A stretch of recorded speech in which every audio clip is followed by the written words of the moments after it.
What was but that was 8 years before the current conflict started. So what was the trigger for you? What was the moment where you decided you had to do this? Спровоцировал конфликт изначально. Initially, it was the coup in Ukraine that provoked the conflict. By the way, back then the representatives of 3 European countries, Germany, Poland and France, arrived. They were the guarantors of the signed agreement between the government of Yanukovych and the opposition. They signed it as guarantors.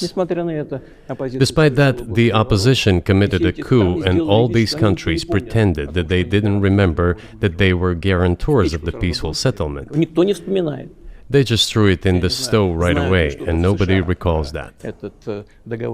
I don't know if the US know anything about the agreement between the opposition and the authorities, and its 3 guarantors who, instead of bringing this whole situation back in the political field, supported the coup. Although it was meaningless, believe me, because President Yanukovych agreed to all conditions. He was ready to hold an early election, which he had no chance of winning, frankly speaking. Everyone knew that. Then why the coup? Why the victims? Why threatening Crimea? Why launching an operation in Donbass? This I do not understand. That is exactly what the miscalculation is. CIA did its job to complete the coup. I think one of the deputy secretaries of state said that it cost a large sum of money, almost 5 billion. But the political mistake was colossal. Why would they have to do that? All this could have been done legally, without victims, without military action, without losing Crimea. We would have never considered to even lift a finger if it hadn't been for the bloody developments on Maidan.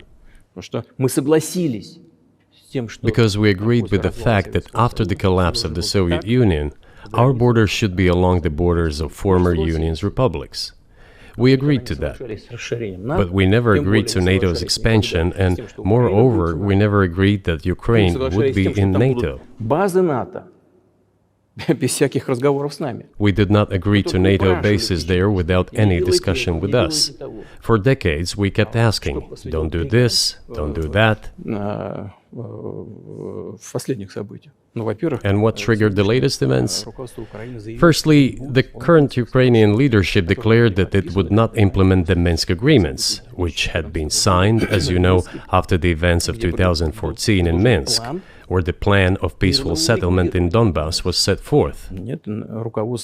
But no, the current Ukrainian leadership, foreign minister, all other officials, and then president himself said that they don't like anything about the Minsk agreements. In other words, they were not going to implement it. A year or a year and a half ago, former leaders of Germany and France said openly to the whole world that they indeed signed the Minsk agreements, but they never intended to implement them. They simply led us by the nose. Was there anyone for you to talk to? Did you call a U.S. President's Secretary of State and say, if you keep military